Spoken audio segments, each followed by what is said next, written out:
Hello mister president,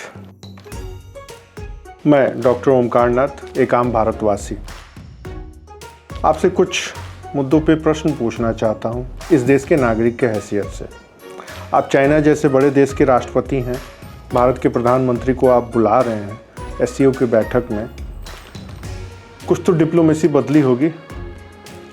तो इसी को लेकर के भारत के हर नागरिक के ज़हन में कुछ प्रश्न है, तो आज्ञा दे रहे हैं आप? कुछ प्रश्न पूछने हैं आपसे।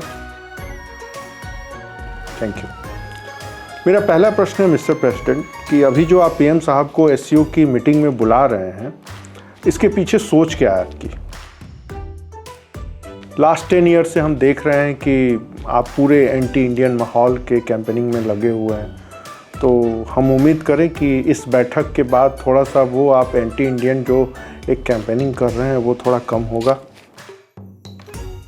वैसे आप एससीओ में जो हमारे पीएम साहब को बुला रहे हैं, इसके पीछे कहीं वर्ल्ड की जियोपॉलिटिक्स या ट्रम्प 2.0 का इफेक्ट तो नहीं दिख रहा? ऑपरेशन सिंदूर के मामले में चुप्पी साधे रहे, फिर आपने कुछ स्टेटमेंट दिया, अब क्या माहौल बदलेगा इसके बाद? अच्छा, आप जो इतने दिनों से कर रहे हैं, पूरी इंडियन फॉरेन पॉलिसी का सेंट्रलाइजेशन आपकी पॉलिसियों को बैलेंस करने पर लगा है, तो हम उम्मीद करें कि अभी पीएम साहब आपसे गले मिल कर के आएंगे तो थोड़ा बहुत आप अपनी पॉलिसियों से पीछे उठेंगे। कैसे? आप मान नहीं रहे कि आप एंटी इंडियन एक्टिविटी में इन्वॉल्व हैं? चलिए मैं कुछ पॉइंट्स आपको बताता हूँ, थोड़ा सा इसके बारे में आप ज़रूर बताइए कि आप एंटी इंडियन माहौल में नहीं हैं।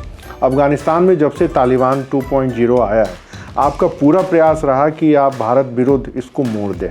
आप इसको सही मानते हैं? पाकिस्तान आपका तो शिष्य ही है, जब से पाकिस्तान बना है आप उसके सर पे हाथ रखें। अक्साई चीन वाला इलाका आपने उससे हथिया लिया, या फिर पाकिस्तान तो आप ही की बदौलत इतना उफनते रहता है, चाहे 65 की लड़ाई हो या 71 की लड़ाई हो। तो हम क्या उम्मीद करें कि पीएम साहब आपसे गले मिल के आ रहे हैं तो आप थोड़ा पाकिस्तान को दुलारना बंद करेंगे? अब थोड़ा नेपाल के बारे में बताइए। शताब्दियों से हमारा हिस्सा रहा है नेपाल, अंग्रेज़ों ने तो काट के अलग कर दिया। नेपाल में आप इतना एंटी इंडियन माहौल बना रहे हैं, बुद्ध को आपने कब्जा लिया, नेपाल में हिंदी बंद करवा दी, मंडारिन कंपलसरी करवा दी, नेपाली लोगों से वीडियो के माध्यम से आप गाली गलौज करवा रहे हैं, कभी ग्रेटर नेपाल का नक्शा आप जारी करवाते हैं, ये ओली को आपने फायर ब्रिगेड रूप में रखा है, ओली ओला बरसाते रहते हैं। तो अब क्या हम उम्मीद करेंगे कि जब से हमारे पीएम साहब आपसे गले मिल के आएँ तो नेपाल को भी ज़रा आप थोड़ा सा शांत करेंगे? अब थोड़ा भूटान के बारे में भी कुछ बता दीजिए। आप हज़ारों साल से हमारा ही प्रांत रहा है, भूगोल भले ही उसको अलग कर दिया है, आप उसकी कान मरोड़े जा रहे हैं डोकलाम को लेकर के। कभी कह रहे हैं कि डोकलाम वाला इलाका हमें दे दो, ये इलाका तुम इधर ले लो। हम बहुत परेशान हैं डोकलाम के बाद, खासकर आपकी पॉलिसी को लेके भूटान में जो चल रहा है। अब थोड़ा बांग्लादेश के बारे में भी आप सोचिए, बवाल मचाए हुए हैं आप। शेख हसीना को आपने भी साइड लाइन लगवा दिया अमेरिका के साथ मिलके, अब वहाँ यूनुस को बैठाए हुए हैं। इलीगल माइग्रेंट के ऊपर आप मुद्दा होने, चर्चा होने ही नहीं देते, उल्टा इंडिया के विरुद्ध माहौल बना देते हैं। तो अब हम उम्मीद करें कि गले मिलने के बाद भारत बांग्लादेश के संबंधों में जो जटिलता है वो थोड़ी सी कम होगी। म्यांमार में तो आप कितने दिनों से एक्टिव हैं, पूरी मिलिट्री गवर्नमेंट को आप अपने जेब में रखे हुए हैं। चलिए, रोहिंग्या के बारे में जो कुछ भी आपने किया वो आपका अपना निजी मामला था, लेकिन जब से म्यांमार में मिलिट्री रूल लागू हुआ है उसका इफ़ेक्ट हमारे नॉर्थ ईस्ट के बॉर्डर्स पर हो रहा है और आप पूरा सपोर्ट किए हुए हैं। अब थोड़ा सा उम्मीद करें कि गले मिलने के बाद थोड़ा सा म्यांमार पॉलिसी भी आपकी चेंज होगी। चरस, गांजा, अफीम वैसे ही आ रहा है, ह्यूमन ट्रैफिकिंग वैसे ही बढ़ रहा है, तो अब थोड़ा सा इसके ऊपर कुछ विराम लगाएंगे, ऐसी हम उम्मीद करें। अब थोड़ा श्रीलंका के बारे में बता दीजिए। पूरा लिट्टे को आपने सपोर्ट किया, भारत विरोधी माहौल बनवा दिया, वहाँ के गवर्नमेंट को भी अपने आशीर्वाद दे करके एलटीटी को ख़त्म किया, तमिल मूल के लोगों को आपने तो खैर छोड़िए इस सब मुद्दों के ऊपर, क्या बात करें, हम्बन टोटा पर आपकी पॉलिटिक्स दिख रही है। तो उम्मीद करें कि अब आप हम्बन टोटा के ऊपर भी जो अपनी चाइनीज़ पॉलिसी है थोड़ा विराम लगाएंगे।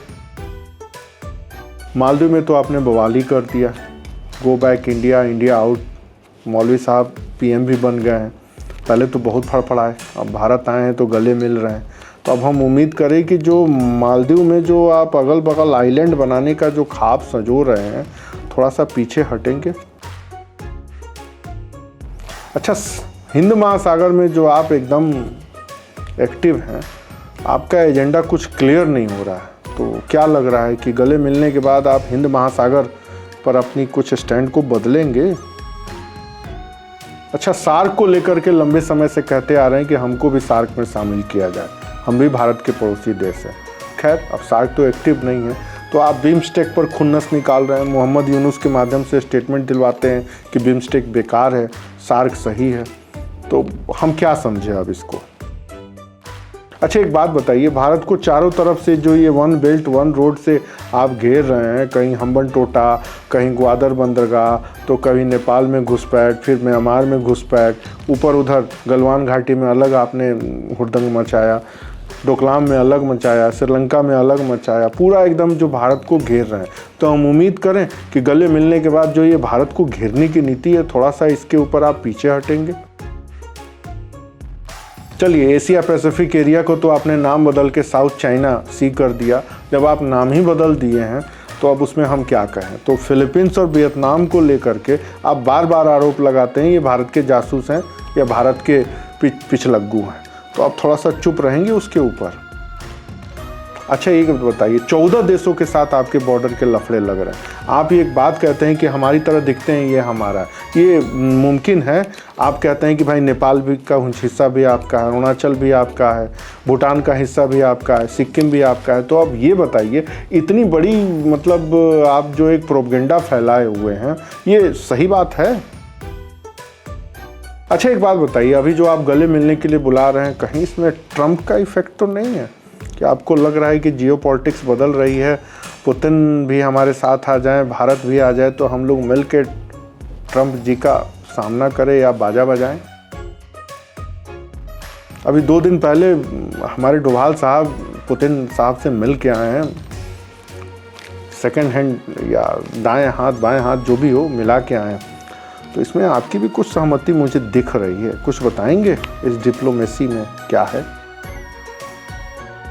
अच्छा, यूरोप और अमेरिका वाले थोड़े फड़फड़ा रहे हैं, आपको लग रहा है कि भारत इसमें हमारा सहयोग कर सकता है, इसीलिए तो आप गले मिलने के लिए बुला रहे हैं। तो हम उम्मीद करें कि साउथ के जो कॉन्सेप्ट्स में भारत और चीन मिल करके दुनिया के ये वर्चस्वकारी देशों की कुछ बैलेंस कर सकते हैं।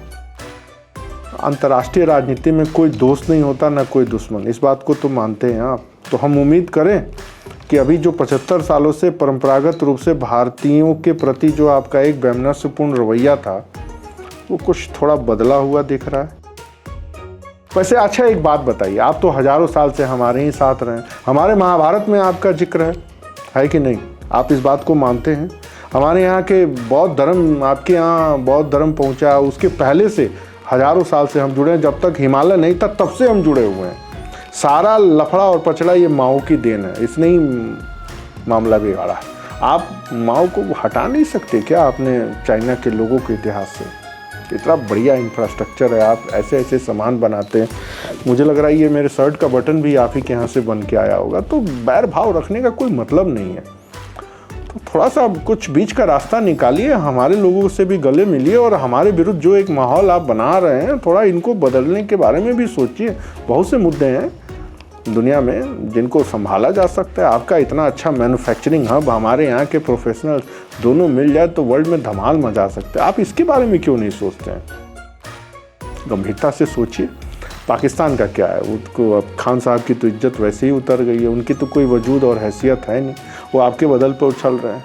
तो थोड़ा सा उनको दरकिनार करिए, हमारे को भी आप अपने गुट में शामिल करिए, पुतिन साहब को बुलाइए और उस किम जोंग को भी बुलाइए। मुझे तो बड़ा अच्छा लगता है, दुनिया के नाक में उंगली करने में जोंग साहब मस्त हैं, तो जोंग साहब को भी लेके आइए। ट्रंप अंकल की नींद उन्हीं से उड़ी रहती है, बाकी सब चीज़ें तो बैलेंस हो सकती है। मेरी बात थोड़ा ध्यान से सुनिएगा। अभी हमारे पीएम साहब को जो गले मिलने के लिए बुला रहे हैं, उनको चाय भी पिलाएंगे। वैसे आपसे ज़्यादा अच्छी चाय हमारी दार्जिलिंग चाय होती है, सुने तो होंगे, बघाई करी चाय, पीजिएगा, आपको बड़ा अच्छा लगेगा। सोचिएगा, कि भारत और चीन अगर एक हो गए तो दुनिया की राजनीति को कैसे प्रभावित कर सकते हैं। लेकिन एक बात मत भूलिएगा, विश्व गुरु तो हम ही हैं और हम ही बनेंगे। बाकी जो आपको बनना है वो बन जाइए।